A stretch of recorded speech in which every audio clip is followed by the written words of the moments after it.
Nah disitulah saya baru merasa bahwa inilah kriminalisasi hukum yang saya rasakan. Di situ, di titik. Lainnya yang kalian belainnya, yang kalian ributkan pejabat.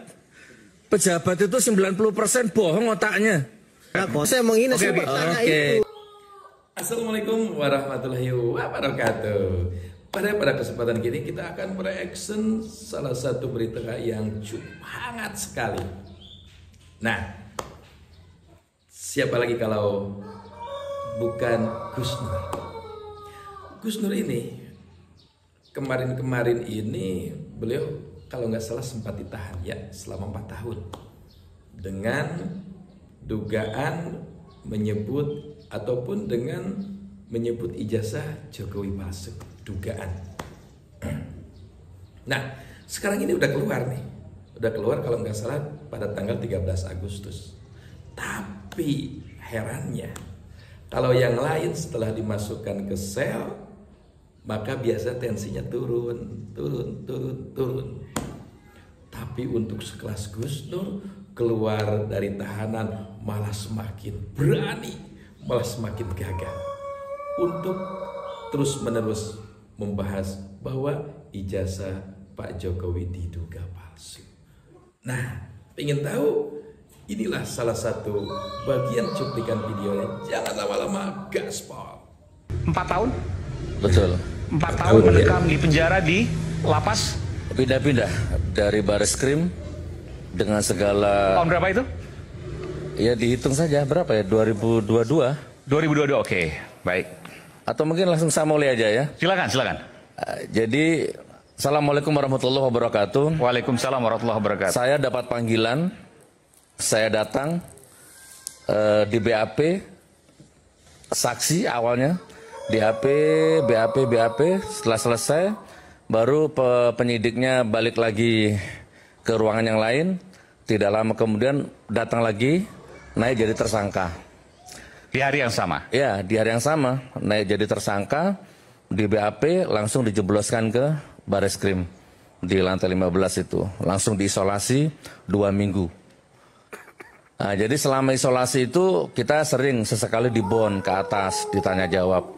Nah ini Bang Aiman, jadi penyidik waktu itu ngomong sama saya, Gus Nur, ada 4 pasal berlapis, 4 atau 3. Yang pertama, penodaan agama. Saya sudah gelar perkara sama MUI. Fik Gus Nur menodai agama. Yang kedua, menebarkan kebohongan. Yang ketiga, menebarkan kebencian. Sara itu. Oke. Jadi itu pasal yang dikenakan ke Gus Nur. Nah, berapa hari kemudian pengacara saya utus cari MUI yang mana, karena penyidik bilang sudah gelar perkara dengan MUI. Akhirnya kita kejar MUI yang mana, karena penyidik nggak mau ngomong PMU yang mana, siapa namanya, nggak mau ngomong. Kita kejar, ada videonya tuh viral.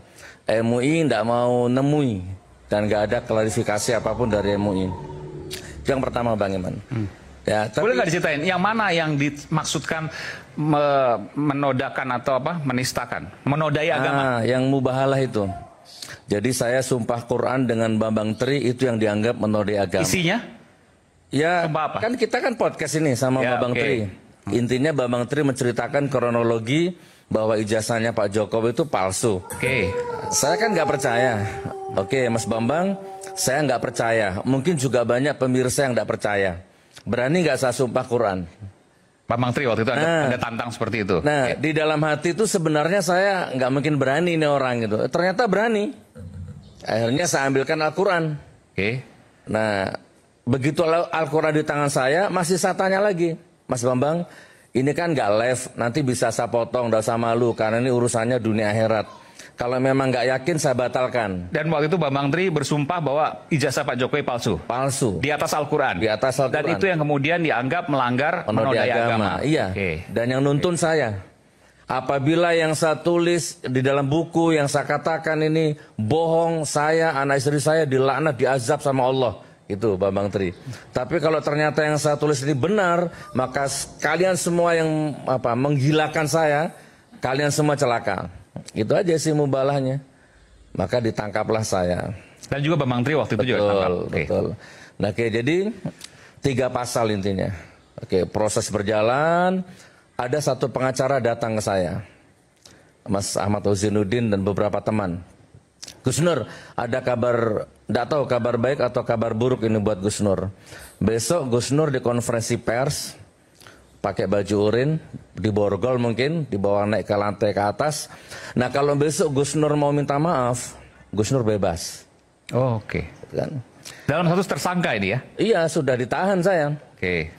Dan saya jawab, saya lebih baik di penjara daripada saya minta maaf. Bukan berarti saya sombong, tapi saya belum terbukti bersalah. Nanti kalau saya terbukti bersalah di pengadilan, pengadilan memutuskan salah, baru saya minta maaf. Minta maaf itu kecil. Jadi akhirnya saya milih di penjara, Mas Aiman. Penyidikan selesai, apa namanya, pelimpahan ya, P21 ya. Dari Bareskrim saya dibawa ke Semarang, dilimpahkan di sana. Ditahan di Polda Jateng. Diisolasi di satu kamar yang tidak boleh ada napi lain masuk. Digembok satu, ada lagi pintu digembok satu. Di situ saya 2 minggu bersama Bambang Tri, tidak boleh telepon anak istri. Nah, di situ saya protes, ya, saya bentur-benturkan kepala saya ini ke ring ke besi trali itu, karena ada CCTV di situ. Ini kan nonton ini, insya Allah nonton semua ini, Polda Jateng ini, saya bentur-benturkan. Akhirnya datang petugas. Saya bilang, saya bukan kriminal, saya bukan penjahat. Kenapa telepon anak istri nggak boleh? Gitu kan. Jadi tolong, saya mau telepon anak istri. Ya waktu itu dibantah sama Kabid Humas Polda waktu itu ya. Tapi sudah kita lawan terus di media. Nah, jadi intinya gitu, Mas Aiman, saya sudah diisolasi itu 2 minggu di Polda itu. Keluar dari isolasi, dipindah ke kamar 2,5 persegi lah, kurang lebih seperti itu. Kecil, kotor, dicampur dengan 9 napi, narkoba. Jadi kalau saya tidur harus gini Bang, saya nggak bisa begini kan, nendang orang nanti. 2,5 kali 2,5 meter? Ya kurang lebih seperti itu, 2 meter atau berapa, potong kamar mandi, kotor, bau. Nah, total 11 orang berarti, kan 9 plus Anda dan Bambang Tri? Iya, nah disitulah saya baru merasa bahwa inilah kriminalisasi hukum yang saya rasakan. Di situ, di titik itu saya baru merasakan. Sholat nggak normal, selonjor nggak bisa, ya begitulah kurang lebihnya. Akhirnya saya protes untuk dipindah di ruangan yang agak luas lagi. Oke, dan saya dipindah. Lalu tidak lama kemudian saya dipindah lagi ke Makobrimob Surakarta untuk menjalani proses sidang.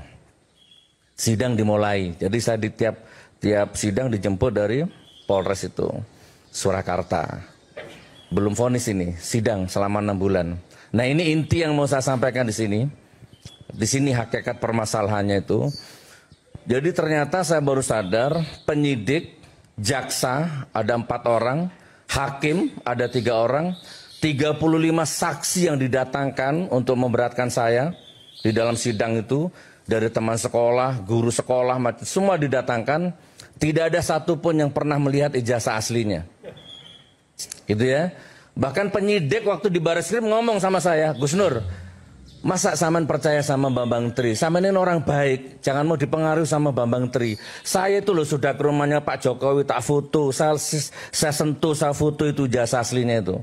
Dan dengan kejadian yang sudah ada, sampai detik ini, akhirnya saya hakul yakin bahwa memang izin Pak Jokowi ya, maaf, saya yakin ijazahnya Pak Jokowi memang palsu dan tidak ada. Apa yang Anda sampaikan ini kan punya konsekuensi hukum lanjutan? Ya enggak, kan saya itu kan sudah lewat di pengadilan. Kan di pengadilan nggak ada yang asli. Saya sudah jadi korban ini, sudah di penjara 4 tahun.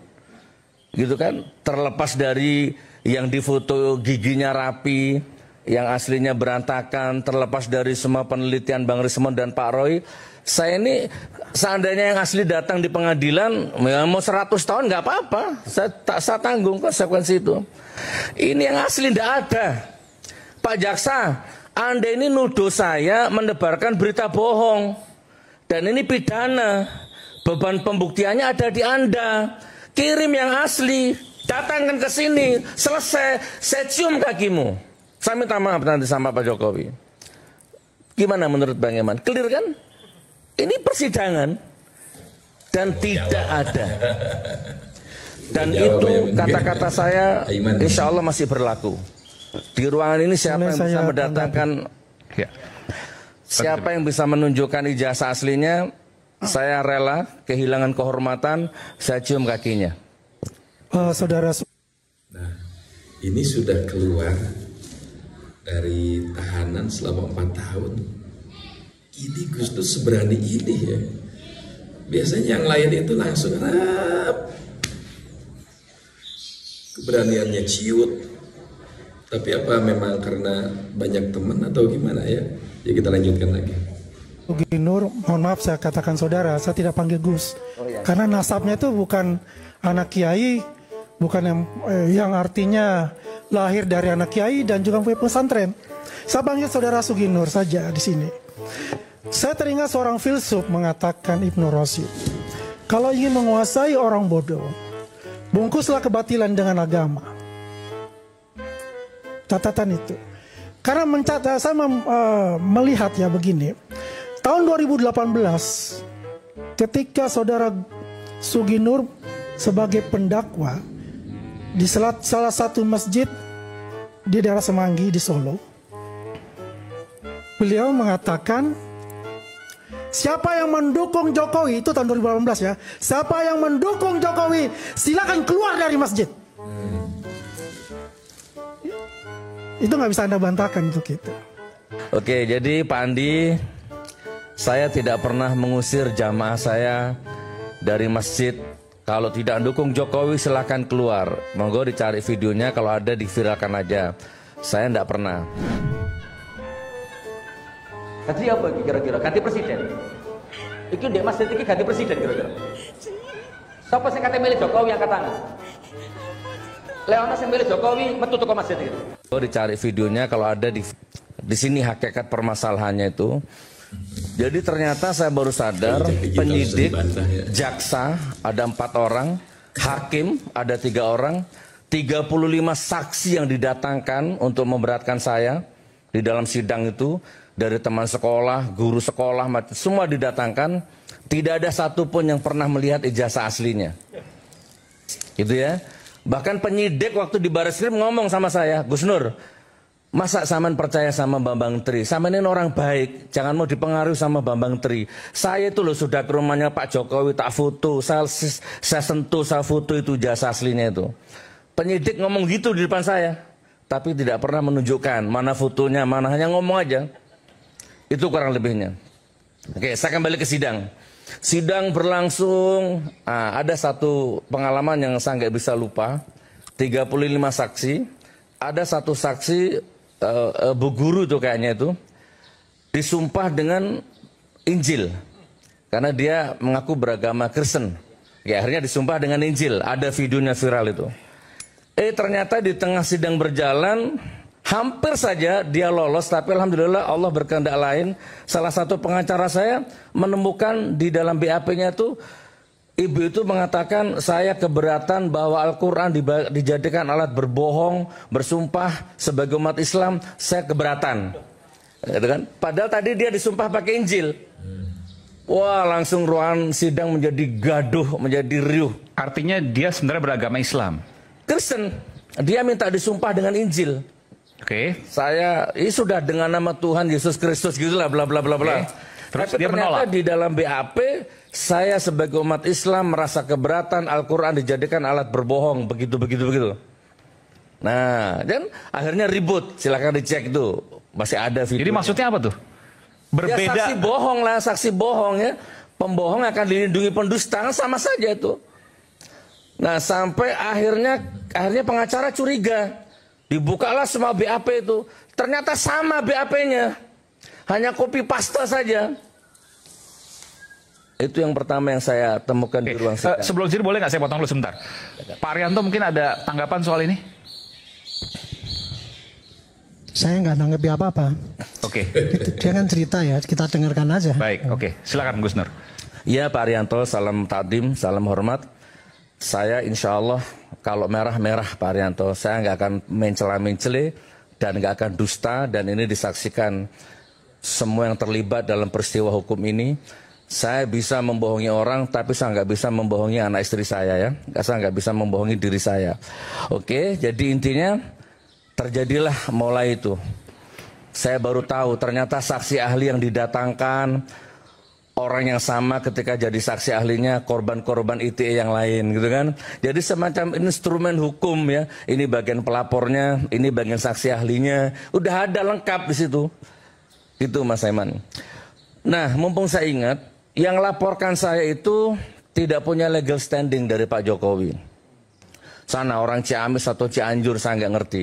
Entah berantah maksudnya? Ya, tidak, daerah Jawa Barat sana. Ya maksudnya orangnya entah berantah, nggak tahu namanya siapa dan lain sebagainya. Jadi nggak ada surat kuasa dari Pak Jokowi, nggak ada legal standing, nggak ada apa-apa. Tapi begitu cepat diproses. Oke ya, saya cerita lagi. 6 bulan proses sidang itu di Surakarta itu. 6 bulan, kurang lebih. Dengan 35 saksi yang tidak ada satupun pernah melihat ijazah aslinya. Pernah lihat ijazah aslinya? Tidak pernah. Pernah lihat ijazah aslinya? Tidak pernah. Nah, akhirnya Bang Aiman, saya agak putus asa karena sudah nggak nemu bahasa lagi. Akhirnya keluarlah nadar dari hati saya kepada jaksanya itu, Pak Jaksa, Pak Arianto, kalau Anda bisa nunjukkan ijazah aslinya, saya cium kakimu. Dan saya akan minta maaf ke media 7 hari 7 malam. Dan saya akan datangi semua keluarga besar Pak Jokowi, saya akan minta maaf. Kalau Anda bisa nunjukkan ijazah aslinya. Itu saya katakan di depan hakim. Berkekuatan hukum.